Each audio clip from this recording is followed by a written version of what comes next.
শুভ রাত বন্ধুরা। আশা করি সবাই ভালো আছেন। তবে আজকের রাতটা বোধহয় খুব একটা স্বাভাবিক কাটবে না। যারা এই মুহূর্তে হাইওয়েতে গাড়ি চালাচ্ছেন বা একা কোনো অন্ধকার ঘরে বসে শুনছেন, তাদের বলবো একটু সাবধানে থাকুন। কারণ আমাদের আজকের ঘটনাটি একজন গাড়ি চালকের বাস্তব অভিজ্ঞতা। চলুন শোনা যাক রাজীব সাহেবের সেই হাড়হিম করা রাত্রির কথা। আমি শাহিন আছি আপনাদের সাথে।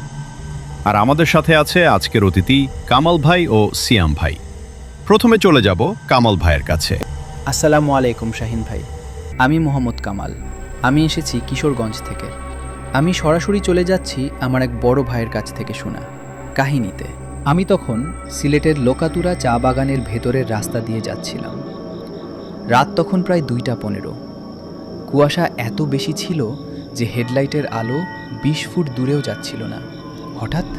হঠাৎ ব্রেক কষতে হলো আমাকে। রাস্তার ঠিক মাঝখানে একটা অবয়ব, সাদা ধবধবে শাড়ি পরা একটা মেয়ে। আমি ভাবলাম, এই নির্জন বাগানে এত রাতে মেয়েটা কোত্থেকে এলো? আমি বললাম, মা, এত রাতে এখানে দাঁড়িয়ে কেন? কোথাও যাবেন? মেয়েটা কোনো কথা বলল না, শুধু তার ফ্যাকাসে হাত দিয়ে পেছনের সিটের দিকে ইশারা করল।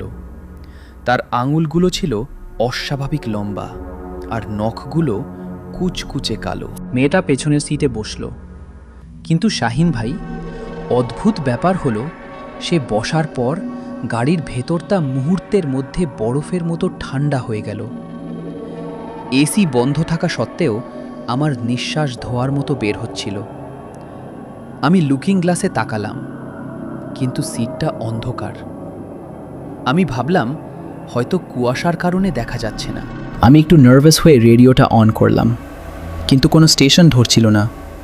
শুধু একটা কর্কশ শব্দ আসছিল। মিনিট 10 গাড়ি চালানোর পর আমার মনের ভেতর কেমন জানি কু ডাক দিয়ে উঠল। আমি আবার লুকিং গ্লাসে তাকালাম। এবার আমার হার্টবিট যেন থেমে গেল। সিটটা একদম খালি, কেউ নেই সেখানে। আমি ভাবলাম হয়তো মেয়েটা কখন নেমে গেছে টের পাইনি, কিন্তু আমি তো গাড়ি থামাইনি। ঠিক তখনই রেডিওর সেই ঘর ঘর শব্দের মাঝখান থেকে একটা ভাঙা খসখসে গলা ভেসে এলো। মনে হচ্ছিল কেউ সরাসরি আমার কানের কাছে এসে ফিস ফিস করছে। পেছনে তাকাবেন না কামাল সাহেব। আমি নামিনি।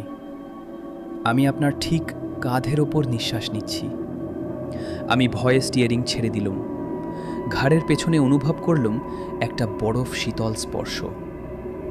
শাহিন ভাই, বিশ্বাস করেন, আমি যখন সামনের বড় আয়নাটায় তাকালাম, দেখলাম আমার পেছনের সিটে কেউ নেই, কিন্তু আয়নায় স্পষ্ট দেখা যাচ্ছে একটা বিভৎস চেহারা।